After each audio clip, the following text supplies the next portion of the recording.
San Juan Pablo II empieza el libro de su vida, que se llama Don y Misterio, diciendo: la historia de mi vocación la conoce sobre todo Dios, ¿no? Y yo cuando leí este libro, esta introducción al libro, dije, pues claro, o sea, en realidad quien lo sabe de verdad es el Señor, y uno se entera de algunas cosas, ¿no? Uno ha visto algunas cosas de lo que Dios ha hecho en su vida, ¿no? Entonces, ¿qué ha hecho Dios en mi vida? Pues un montón de cosas, gracias a Dios, gracias a Él. Yo recuerdo una infancia muy feliz, muy feliz. Me he sentido siempre muy querido por mis padres y un poco menos querido por mi hermana mayor, que supongo que ella también se ha sentido menos querida por mí, ¿no? O sea, las peleas típicas, ¿no? Una infancia normal, colegio, yo soy de Madrid, nací en 1978, que es un año que me gusta mucho, y nada, pues crecí en el barrio del Pilar, un barrio pues popular de las afueras de Madrid, colegio público, familia cristiana, culturalmente cristiana, soy bautizado de pequeño, y los primeros recuerdos que tengo, curiosamente, los dos primeros recuerdos de mi vida son dos cosas que han tenido mucha importancia, que es el 12-1 de España-Malta, súper importante, porque el fútbol ha sido una de las pasiones de mi vida, y antes de eso, que fue en el 83, si no recuerdo mal, yo tenía 5 años, en el 82, el primer recuerdo de mi vida es con mi madre y con mi hermana, delante de una verja, delante de la cual descendió un helicóptero, del cual salió un hombre de blanco que besó el suelo, y que se llamaba Juan Pablo II, en su primera visita a España. Ese es de los primeros recuerdos, si no el primero, que tengo de mi vida, ¿no? Infancia, pues, normal, cole, después mucho fútbol, mucho deporte. Para mí el fútbol ha sido mi pasión. Jugaba, no se me daba mal, y amigos, y la comunión. Yo hice la comunión, y yo recuerdo que me aburría muchísimo en las catequesis de primera comunión, que la catequista era una mujer buenísima, mayor, Guadalupe, y que seguramente ya no tenía la culpa, pero yo era un poco trasto, muy nervioso, y me subía por las paredes y molestaba a los compañeros, y hice la comunión a los 10 años, y recuerdo que mi madre no conseguía que fuera a misa los domingos, ¿no? Para mí era heroico levantarme a las 12 de la mañana para ir a misa, o sea, me parecía un madrugón, ¿no? Tremendo, y entonces yo creo que mi madre lo intentaba, pero... Y después de la comunión, pues yo sé que al poquito, yo ya dejé de ir a todo tipo de celebraciones.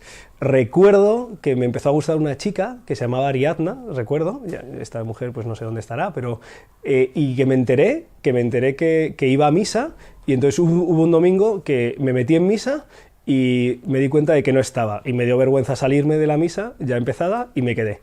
Pero bueno, a los 10 años como que corto toda mi relación con la práctica religiosa, ¿no?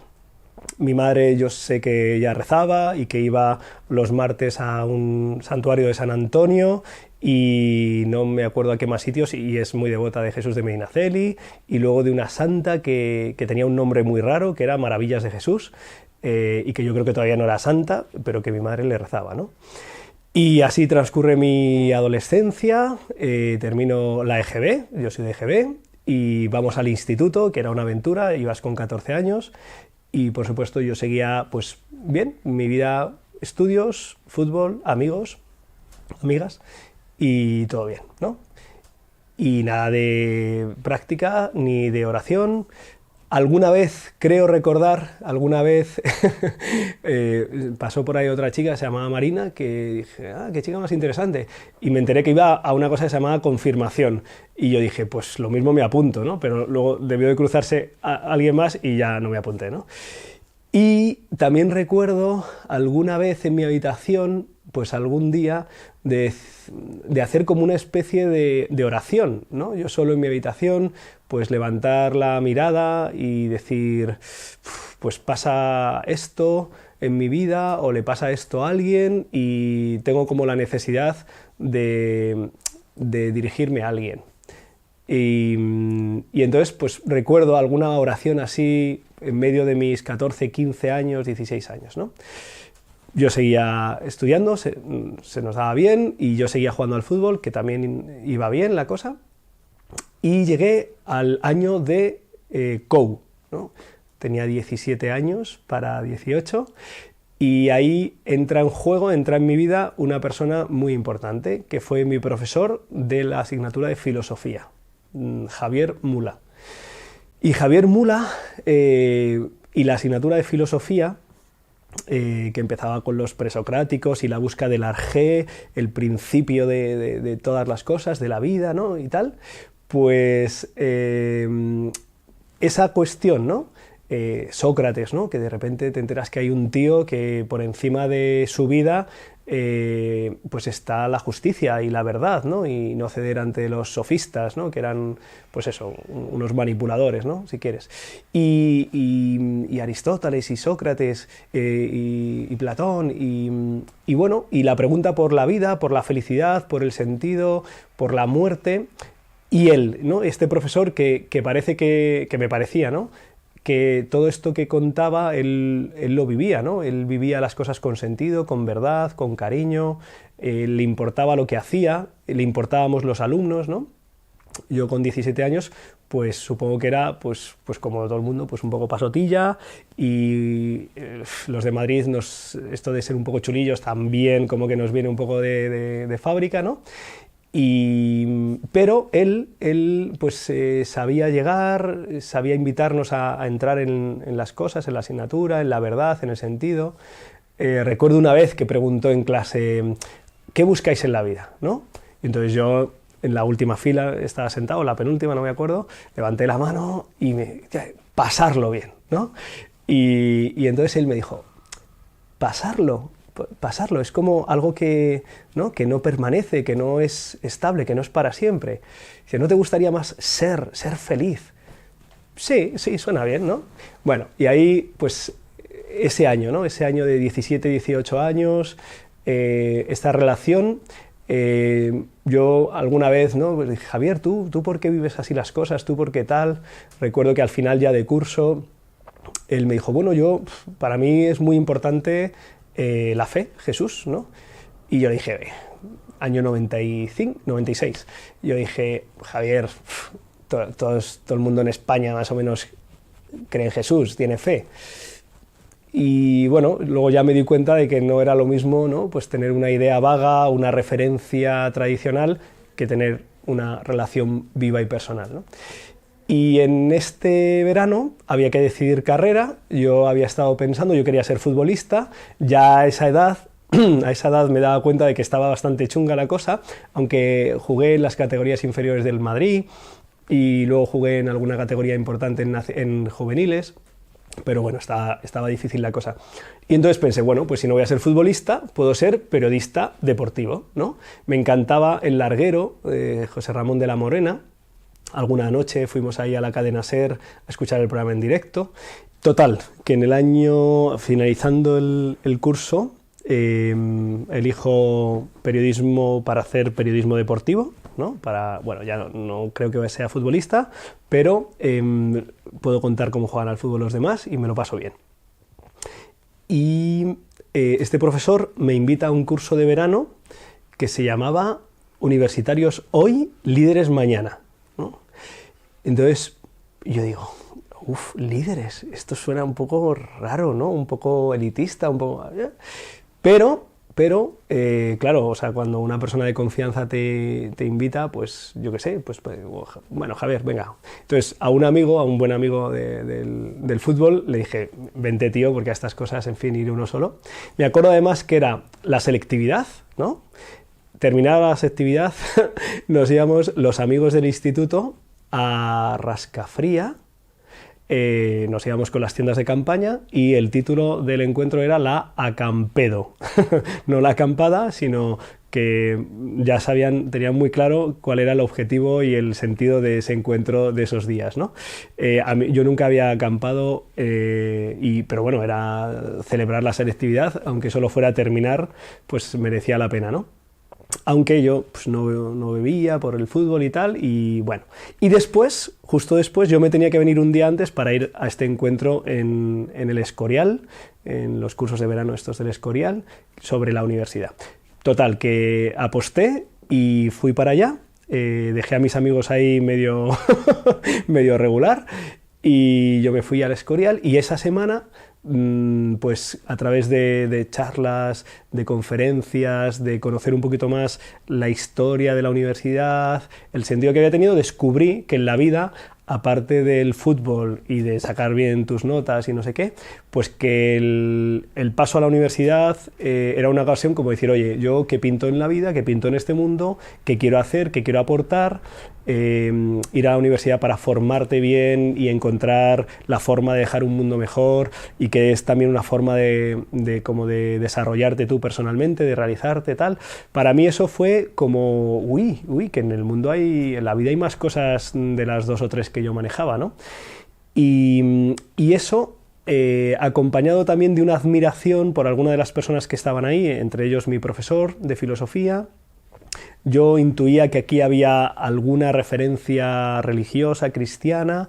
Yo seguía sin pisar una iglesia desde hacía 8 años, pero me impactó y me marcó. Y en este contexto, mi profesor me invitó a que fuera a estudiar periodismo, no a la Complutense, que es donde tenía pensado ir, tenía nota, y era la universidad pues, más de referencia en periodismo en el año 96, que prácticamente no había muchas en España.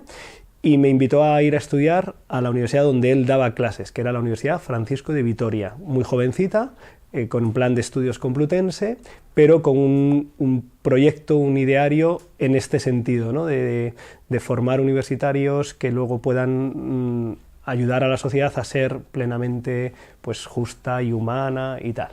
Y yo dije, mira, Javier, no puedo, no tengo dinero, tengo nota para lo otro.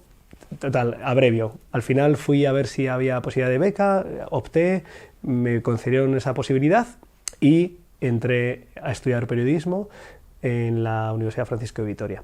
Y en este itinerario, ¿no?, de descubrir más cosas en la vida de las que yo pensaba, de empezar la universidad, de empezar a ser voluntario en esta asociación que había organizado este curso de verano que se llamaba Juve y que tenía como 10 años de historia más o menos, creo recordar. Pues primero de periodismo, yo seguía con el fútbol, curiosamente volví a tener la oportunidad de jugar a un nivel alto, me llamaron de la Ciudad Deportiva, del Real Madrid. En ese contexto, Navidades de 1996, con 18 años, se organiza una peregrinación, un viaje a Roma, ¿no? Uno de mis compañeros, Alex Navajas, un compañero de clase, iba a ese viaje y me dice, vente a Roma. Yo estaba entrenando con el juvenil A del Real Madrid, me acuerdo, aunque mi equipo era otro, y yo dije, no, yo ahora no me voy a ningún sitio, o sea, este es el momento de mi vida, y aunque es verdad que ya vivía el fútbol de un modo distinto, pero bueno. Total, que al final pedí permiso y me dieron 5 días para irme en Navidades a Roma. Y en ese viaje a Roma, pues descubrí primero esa ciudad impresionante, ¿no? Yo me acuerdo llegar a San Pedro y decir, pero ¿quién ha hecho esto? ¿Quién ha hecho esto? Que es tan bonito, la queda muy bien.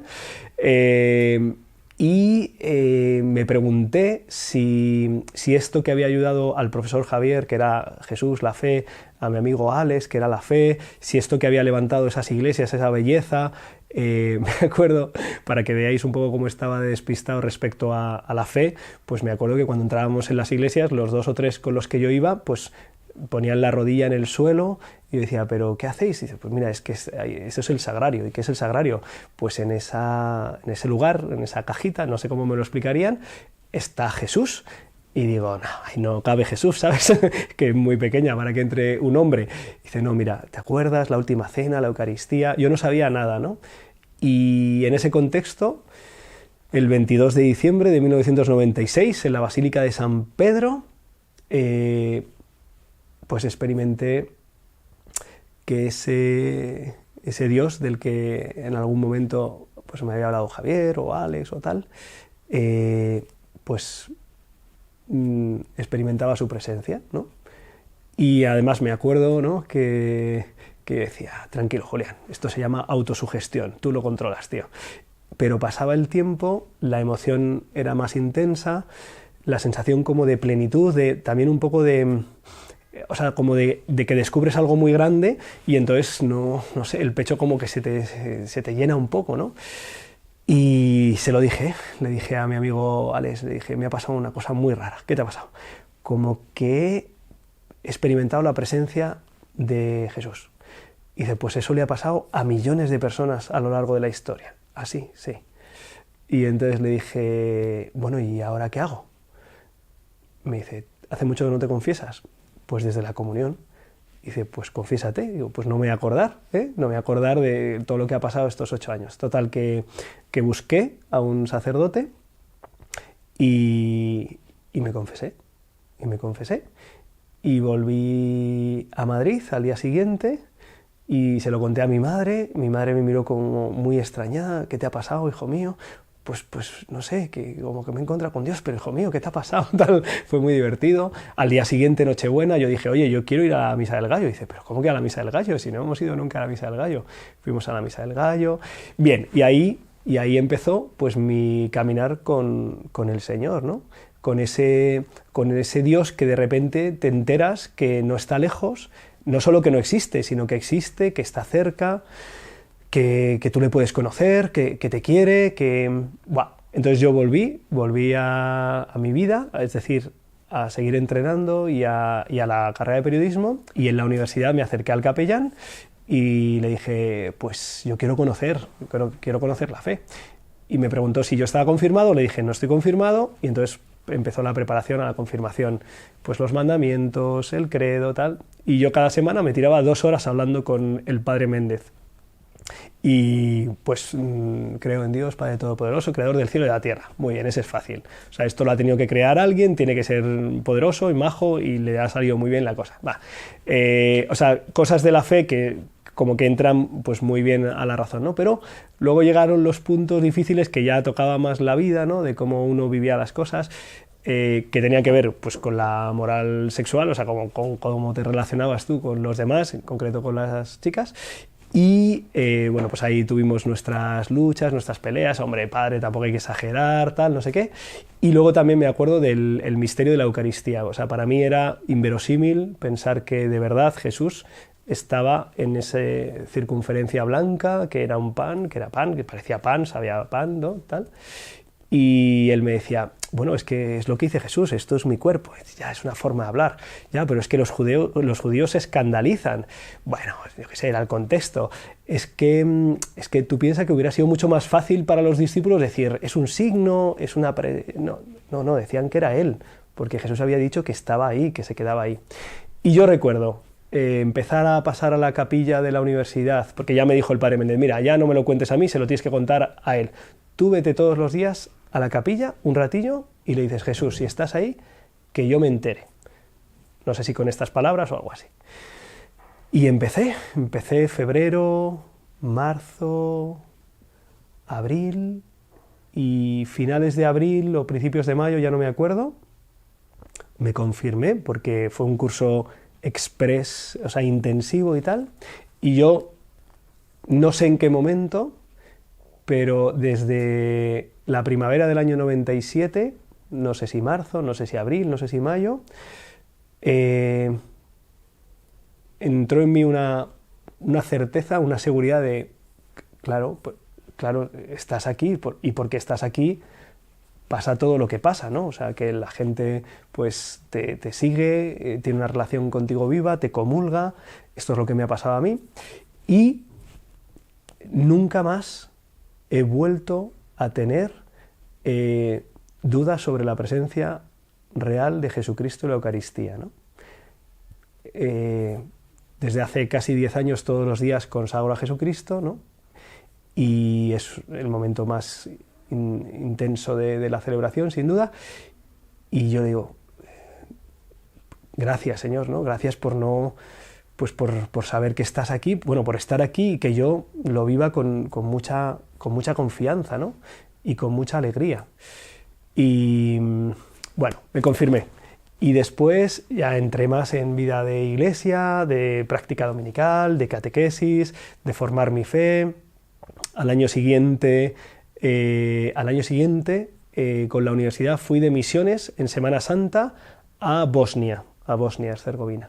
Y sin haber estado nunca por allí, por supuesto, eran unas misiones humanitarias, llevábamos medicinas y ayudábamos a levantar algunos de los lugares comunes de esos pueblos cerca del norte de Bosnia, ¿no? Ya han pasado unos añitos desde el 98 y luego también vivir la Semana Santa, ¿no? Visitábamos las casas de personas de allí, nos atendían con mucha amabilidad, me impactó mucho, ¿no? la generosidad de los pobres, ¿no? Me impactó mucho las secuelas de la guerra, ¿no? Yo era un chaval como muy proclive a lo bélico y me di cuenta de que era horrible, ¿no? Y de que era como lo último, ¿no? Y ¿qué más me marcó? Y me marcó el testimonio de compañeros jóvenes que vivían la Semana Santa con la claridad de que esto era lo más grande que podíamos celebrar, ¿no? Que es la entrega de Dios en Jesús por nosotros hasta la muerte, ¿no? En ese viaje, en esa peregrinación, pues rezábamos el rosario, que yo nunca había rezado prácticamente, y en ese viaje cumplí 20 años, el 11 de abril del 98, era, si no recuerdo mal, el Sábado Santo, ¿no? Y ese Sábado Santo pasamos por Sarajevo. Me impresionó muchísimo el cementerio de Sarajevo, lleno de tumbas, fruto de la guerra, el Holiday Inn, la avenida de los francotiradores, desde la que asesinaban desde fuera de la ciudad, luego Mostar, donde estaban las fuerzas españolas y donde había habido una guerra durísima dentro del pueblo y donde los jóvenes pues bosnios de raza o de religión musulmana pues escupieron nuestras furgonetas cuando pasábamos por todo lo que había pasado allí, ¿no? Y acabamos en un sitio que nunca había escuchado, pequeñito, que se llamaba Medjugorje o algo así, ¿no? Y allí pasamos la vigilia pascual. Estaba tan llena de gente que no podíamos estar mirando al altar, sino que estábamos de lado porque no cabíamos. Y yo no recuerdo nada porque no sé si era bosnio o era croata el idioma y no tengo ni idea de ninguno de los dos. Solo sé que se me pasó rápido y que allí descubrí una imagen preciosa de la Virgen María que al final pues ha sido mi recordatorio de ordenación sacerdotal, ¿no? 98, misiones, sigue la carrera de periodismo, ya jugaba al fútbol, pero bueno, jugaba así, preferente, tercera división, subimos al año siguiente, pero ya con otra idea, ¿no? Ya me había dado cuenta de que en la vida había más cosas que el fútbol o que el periodismo deportivo, ¿no? Me había dado cuenta de que había cosas mucho más importantes, más valiosas, a los que merecía la pena dedicar la vida, ¿no? Yo seguía queriendo ser periodista, pero ya no sabía muy bien para qué, y bueno, pues ahí seguimos. Y llegamos al año 2000, cuarto de carrera. Yo estudiaba, trabajaba y jugaba en un equipo en tercera división, en el Carabanchel. O sea que era un día muy intenso, salía muy pronto y terminaba muy tarde, y era colaborador, trabajaba en una ONG que se llamaba Juve. Y yo me acuerdo que ese curso tuve una crisis fuerte porque llegué a la conclusión de que yo por mis fuerzas, a pesar de lo que pensaba, no podía vivir la fe, ¿no? Es decir, yo no podía cumplir los mandamientos porque fuera un tío fuerte y virtuoso, y eso como que me frustraba mucho y no entendía, porque yo lo que entendía es que si ya he visto lo que hay que hacer, pues ya está, yo ya lo veo y lo hago. Y era una forma un poco como de músculos de vivir la fe, y era muy agotadora, ¿no? Y entonces tuve una crisis de decir, Señor, no puedo, yo no puedo ser fiel, caigo cada 2 por 3 en todo, ¿no? Y bueno, pues en el punto así como más bajo, ¿no? de decir, es que no sé cómo vivir esto, pues en Semana Santa del año 2000 fui a hacer voluntariado a la casa de las misioneras de la caridad en el Paseo de la Ermita del Santo, ¿sí? Y yo había tenido una relación con una chica durante unos meses que no habíamos sido capaces de vivirlo pues como queríamos, bien, desde un punto de vista pues de la fe y tal, y había terminado hacía poco, y, la que era una buena amiga, pues como que había visto que podía ser algo más que una buena amiga, y habíamos empezado como un poco a salir, y fuimos juntos a hacer este voluntariado el domingo de Ramos del año 2000, a esta casa de las Misioneras de la Caridad, que atienden enfermos de SIDA y también tenían niños, ¿no? Y nosotros íbamos, pues iba con estos amigos de Juve, íbamos 3 chicos y 5 o 6 chicas, y pensábamos que íbamos a hacer juegos con ellos. Llegamos allí y les decimos a las sisters, ¿qué hacemos con los niños? Y nos dicen, pues representad un Vía Crucis. Y entonces yo me acuerdo que pensé, el Vía Crucis es lo del Viernes Santo, pero bueno, a las Misioneras de la Caridad no hay muchas posibilidades de discutir con ellas. O sea, si ellas lo ven, pues hay que hacerlo y ya está. Muy bien. Y entonces éramos solo 3 chicos. Uno venía con resaca, así que a ese dijimos que ese no podía hacer de Jesús.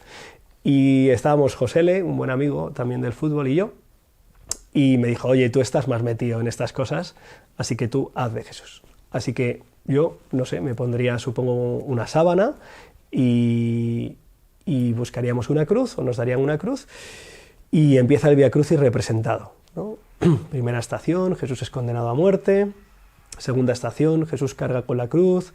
Tercera estación, Jesús cae por primera vez. Todo esto pues con los niños ahí alrededor, cada uno haciendo de lo suyo, pues uno de Pilatos, otro de tal. Y en ese Vía Crucis, en el que yo hacía de Jesús, ¿no? Yo nunca he hecho teatro, nunca me ha gustado, nunca se me ha dado bien, la verdad. Pues viene a mí una idea que nunca me había pasado por la cabeza, ¿no? Que era, o sea, las palabras que yo recuerdo era, bueno, ¿y si me representas con toda tu vida? No, y entonces yo me acuerdo que la vivencia del Vía Crucis, o sea, yo entré en esa vivencia, ¿no? En esa oración de lo que Jesús había vivido y había pasado por mí. Los demás también notaron que algo me había pasado, porque una amiga que hizo de la Verónica y me enjugó el rostro, después me dijo, oye, Julián, ¿te ha pasado algo? Y yo dije, no me ha pasado nada, no me ha pasado nada, ¿no? Pero sí me había pasado. Y me había pasado que de repente, por primera vez en mi vida, algo que nunca había pensado y que nunca había querido además, pues entraba en mi mente y en mi corazón, ¿no? Representarme con toda tu vida. Yo había entendido, ¿no? que eso es ser sacerdote, ¿no? Y que conocía a muchos, que admiraba a muchos, que tenía muy buena relación con ellos, pero siempre había sido admirables, pero no imitables. O sea, no es lo mío. Al salir se lo comenté a esta buena amiga, ¿no? Ella me sorprendió porque me dijo, pues alguna vez he soñado que sí, que era sacerdote. Y digo, qué divertida. Total, que Semana Santa del 2000, yo me voy a hacer unos días de retiro en el Triduo, Jueves Santo, Viernes Santo, Sábado Santo. Eso sigue con mucha fuerza, yo no quiero, me resisto. Termina el curso, en verano hago como una especie de experiencia, pero cerrado a decirle al Señor que sí, que lo que Él quiera. Así que empiezo quinto de carrera y bueno, y sigo adelante con esta incoherencia un poco de fondo de saber que Jesús me había hecho una invitación que yo no podía responder o que no quería. Y termino mi carrera de periodismo, bien, yo disfruté mucho en periodismo, aprendí, no sé si mucho, pero aprendí algo. Y al terminar la carrera, yo seguía con esta chica saliendo, que era un poquito más joven que yo, y me planteé irme un año a estudiar inglés fuera, a trabajar, mientras ella terminaba la carrera. Y en ese momento, antes de irme, no sé si había ahí algo de miedo o algo de intentar apartar esta opción definitivamente. Lo que sé es que tuve un movimiento interior muy fuerte, que fue pedirle a mi novia que se casara conmigo antes de irme a Irlanda. No llevábamos mucho tiempo, llevábamos como un año y algo, aunque nos conocíamos de tiempo atrás. Ella me dijo que sí, y yo me fui a Irlanda pues a esperar a que terminara la carrera, a aprender inglés y a preparar ya todo lo demás. Pero en Irlanda, todos los días yo tenía mi misa, estaba ¿cómo se llama?, de un poco cuidador, encargado de niños que estudiaban en el extranjero, en un colegio para extranjeros, ¿no? Y yo era el que les llevaba al colegio y el que les ayudaba en los estudios, el que les llevaba al deporte y el que por las noches le contaba un cuentecito y se acostaban. Todo esto supuestamente en inglés, más o menos, ¿no? Y estando allí, misa diaria, oración diaria, pues yo un día dije, oye Señor, ¿qué hago? Soy profesor, trabajo en un medio de comunicación, en un gabinete de comunicación, ¿no? Yo quiero servirte, servir a tu iglesia, yo quiero hacer lo que tú quieras. Y entonces un día me volvió con fuerza, pero con mucha fuerza, ¿no? 25 de octubre, ¿no? Hay fechas que no se me olvidan, ¿no? Que de repente pues volvió a mí con fuerza el yo ya te he dicho lo que quiero. Y fue como, no, mira, eso no, que mira, ya, o sea, yo le daba un anillo a Mariola y tal, y bueno, y fue un golpe durísimo, o sea, se me tambaleaba todo, lloré como una magdalena, se lo conté a alguno de los sacerdotes de allí, me dijeron, tú tranquilo, da tiempo, no te precipites, tranquilo, tal. Volví a España para la entrega de las becas o de las bandas, o no me acuerdo, la graduación. Y yo seguía negándome a querer eso. Y es en esas navidades del 2001, pues peregrinamos a Roma con este grupo de alumnos, de chavales que yo cuidaba. Y yo le dije al Señor, mira, Señor, si tienes algo que decirme, o sea, tiene que ser ahora, o si no ya, o sea, nada de volver a hablar de esto. Y estuvimos en Roma, la Nochebuena, la Misa del Gallo en San Pedro del Vaticano con Juan Pablo II, impresionante, ¿no? Y 2-3 días en Roma y yo salí ileso, o sea, yo de Roma, yo no experimenté que el Señor me dijera con claridad esto, entonces yo ya estaba, ¿no? Pero después pasamos por Asís, si no recuerdo mal, y no sé qué más sitios, llegamos a Florencia. Y en Florencia, el 28 de diciembre del 2001, subiendo a la cúpula, era domingo, si no recuerdo mal, después estuvimos en misa allí en inglés, la misa en inglés que había, y en la cúpula firmé mi rendición, ¿no? Porque ya la inquietud era tan grande, tan fuerte, tan clara, que es que yo decía, no, es que no le puedo decir que no a Dios, ¿no? Porque es como romper lo más valioso que tengo, romperme yo. Luego también pensaba, bueno, Señor, si tú tienes esto para mí, pues para ella tienes otra cosa, ¿no? Entonces yo tampoco puedo, ¿no? Y ese día firmé mi rendición, le dije, Señor, me voy al seminario. Mi idea era, venga, Señor, yo voy al seminario y tú ya con eso ya te conformas y ya veré la forma de retomar, ¿no? Pero bueno, la decisión fue esa, yo lo comuniqué al lugar donde trabajaba, estábamos en enero, me dijeron que el curso empezaba en septiembre, para mí era muy largo esperar hasta septiembre, así que conseguí que a mediados de marzo volver a España y entrar en el seminario. Por supuesto, entre medias, pues vine a España y hablé con la que era mi novia. Ella, antes de decirle yo algo, ya se olía pues que había algo, que pasaba algo, porque bueno, pues las mujeres tenéis un sexto sentido, un poquito de, no sé cómo decirlo, ¿no? Pero bueno, que sabéis leer a veces interiormente cosas. Fuimos a decírselo a mis padres. Cuando fuimos a mi casa, los dos juntos, mis padres pensaban que les íbamos a decir la fecha de la boda. Y pues les dijimos que yo iba a entrar al seminario, para ellos fue un golpe duro, para ella también, para mí también lo había sido, ¿no? Total, que entré. Y entonces, durante 2-3 años, pues un descubrimiento muy grande de lo que es el tesoro de la fe, el tesoro de la Iglesia, la sabiduría que hay, la liturgia, las celebraciones, los cantos en latín, el griego, la historia de la Iglesia, tantísimas cosas, ¿no? La historia de los santos. Yo, con la dificultad o un poco con el dolor de haberlo dejado todo, pero eso para mí fue el momento de tomar la decisión y después ya adelante.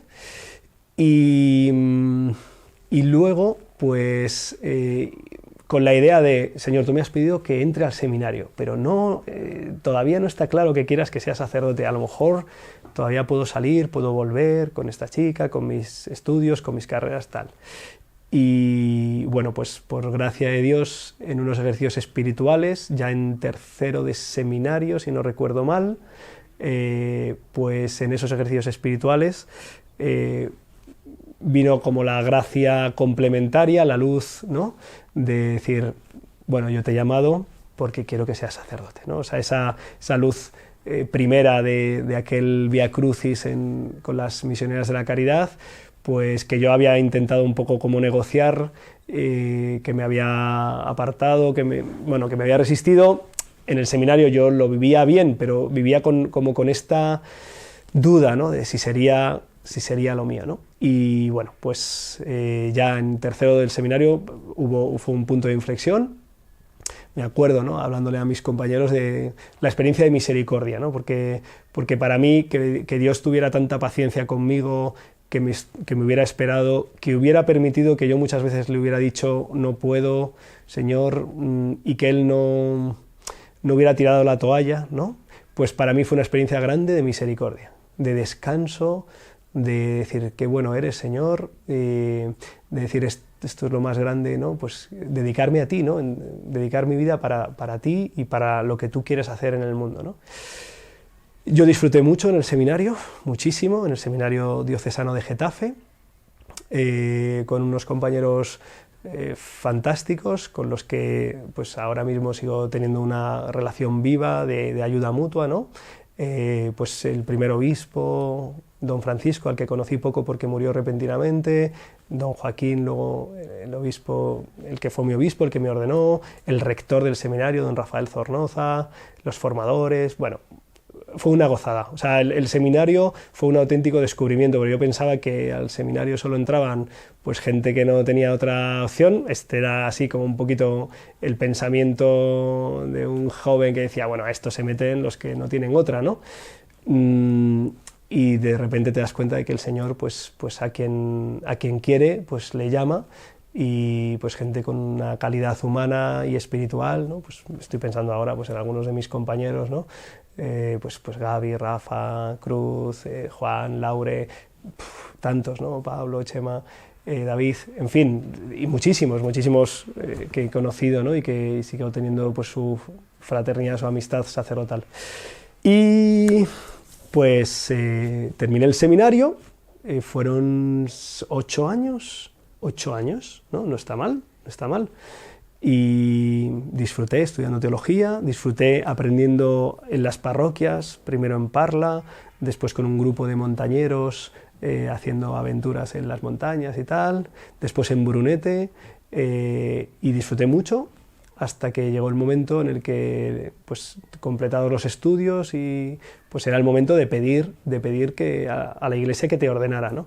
Yo recuerdo este momento porque después de estar 7 años esperando ese momento, de repente cuando tienes que firmar una carta en la que dices quiero pedirle a la Iglesia que me ordene diácono para toda la vida, ¿no? Pues recuerdo el decir, esto es muy fuerte, ¿eh? Porque hasta ahora he tomado decisiones importantes, pero estas son definitivas, ¿no? Con la gracia de Dios, pues vas adelante. Después la ordenación sacerdotal en el año 2010, el 9 de mayo del 2010. Ahora, en mayo de 2020, cumplimos 10 años. Se cumplen 10 años. La ordenación sacerdotal, que a nosotros nos adelantaron la fecha porque normalmente se celebraban en octubre, y a nosotros nos adelantaron la fecha para que entrásemos en el año sacerdotal. Un año especial dedicado por parte de la Iglesia al sacerdocio, ¿no?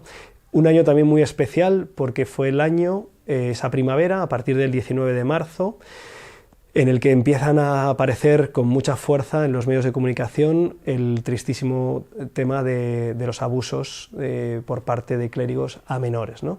Entonces yo me ordeno en un contexto de decir, qué dolor tan grande, ¿no?, que esto se haya dado.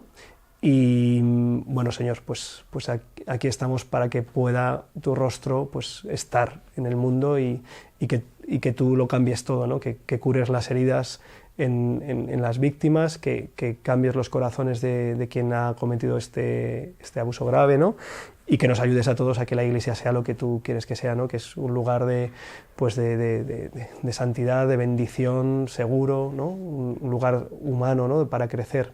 Total, que la ordenación fue pues un regalazo increíble, tanto la diaconal como la sacerdotal, la celebración de la primera misa, que es una cosa muy especial, y ahora, resumidamente, en estos 10 años casi de sacerdote, pues, cada día es pues una manifestación del Señor, ¿no? O sea, que todos los días, sin excepción, ¿no?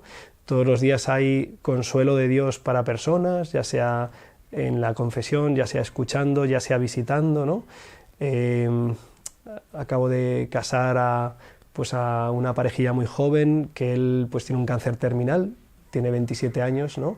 Y Dios quiera, ojalá pueda hacer un signo, o quiera hacer un signo, o a lo mejor su signo es llevarle con él a la casa del Padre, pero cuando terminábamos la celebración, que casi no la podemos tener por los dolores que él tenía, ¿no? Pues me decía: Padre, ahora mismo soy el hombre más feliz del mundo, ¿no? O sea, casi no celebramos la boda por sus dolores, y él había recibido el amor de Dios en ese matrimonio. Se llama Julián, se llama como yo, y con su mujer Catherine, con su niño recién nacido, ¿no?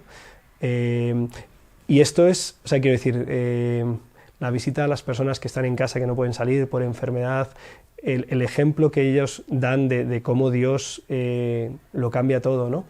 El acompañamiento a personas, pues desde los que están discerniendo qué es lo que quiere Dios de ellos hasta los que están pasando por dificultades, ¿no? El otro día en la gasolinera, ¿no? Pues un chaval que estaba vendiendo no sé qué, ¿no? Me dice: ¿pero tú eres cura? Sí, yo soy. ¿Por qué lo has notado? Y enseguida, no, es que estoy triste, ¿no? Y te abre, o sea, un chaval que es la primera vez que veo, que no sé si voy a volver a ver, ¿no? Pues dices: pues mira, en el fondo estás buscando al Señor, y además el Señor te está buscando a ti. Y es que es cada día, ¿no? El grupo de acompañamiento de personas que están pasando por un duelo, ¿no?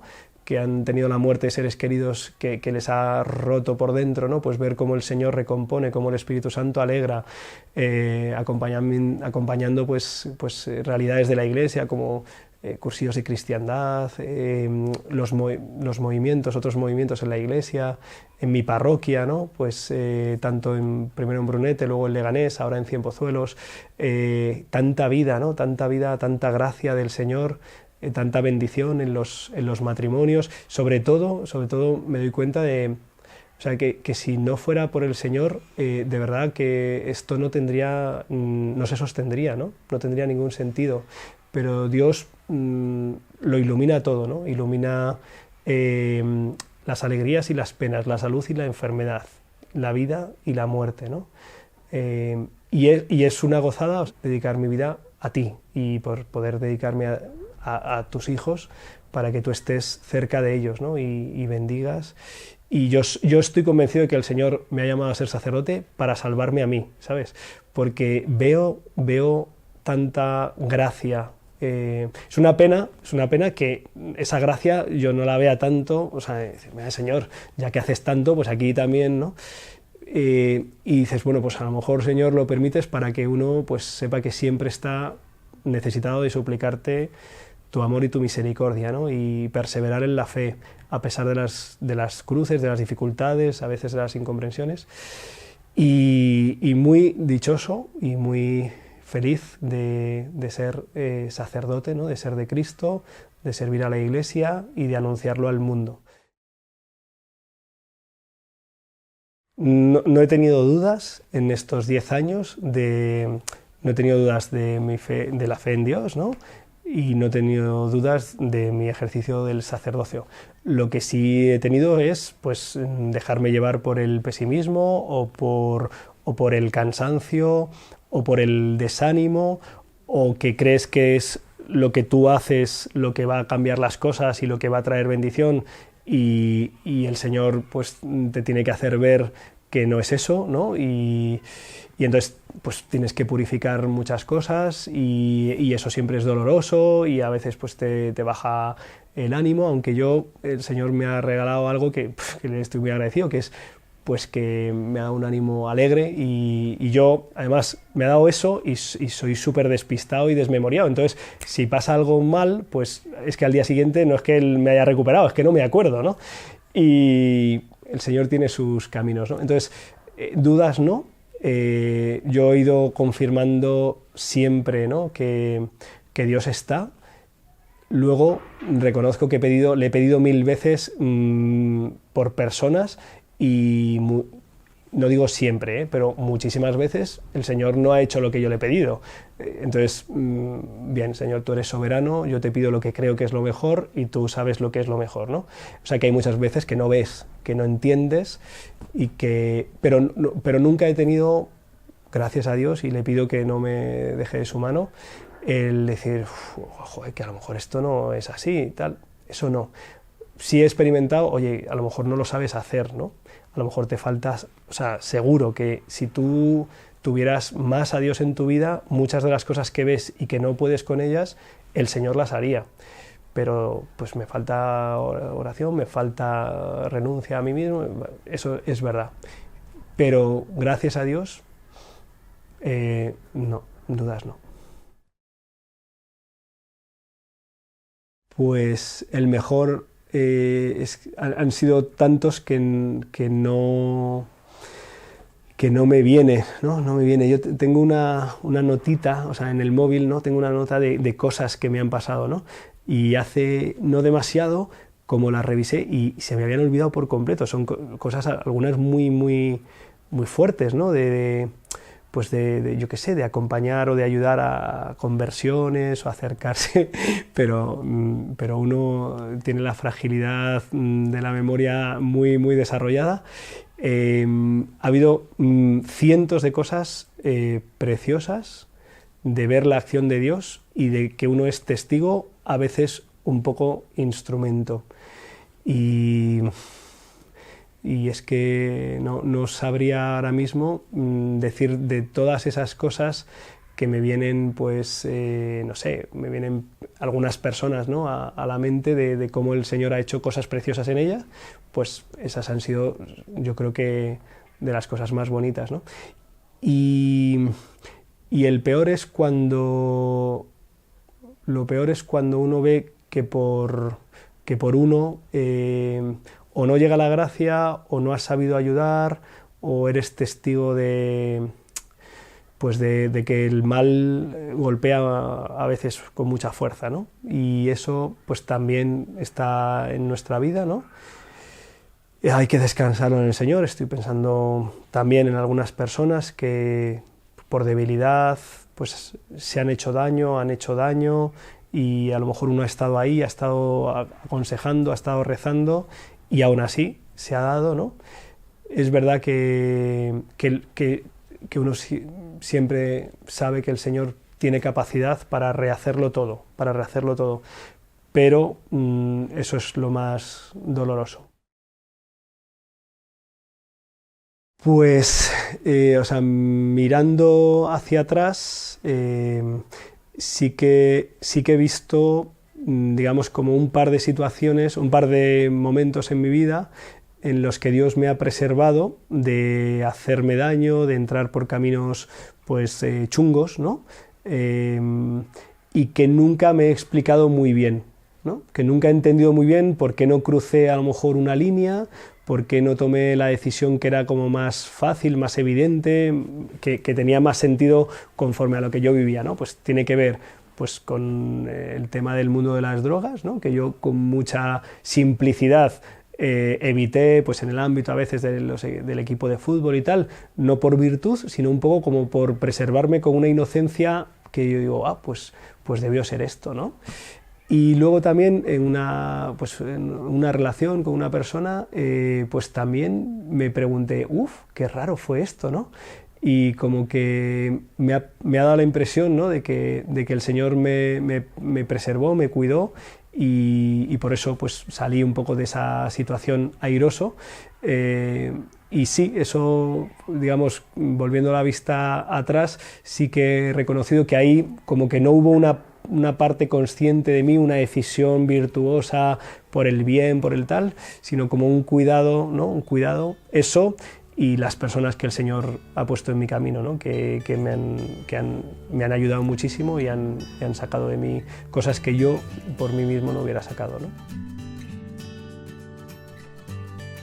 A mí la idea de hacer un mundo mejor, un mundo nuevo, cambiar el mundo, pues reconozco que, ¿no? que tiene resonancia dentro de mí, ¿no? Luego al final sabes que lo mejor que puede pasar es que Dios te haga una vida nueva en cualquier circunstancia y que nos lleve al cielo, ¿no? Y que para que lo primero pueda pasar un poco y lo segundo pueda pasar del todo a todos, no hay nada mejor que ser de Cristo y evangelizar. O sea, el mundo necesita al Señor, que vivamos al Señor y que compartamos al Señor. Y creo que eso es lo mejor que podemos hacer y por eso es lo que pido yo a quien me pueda estar escuchando.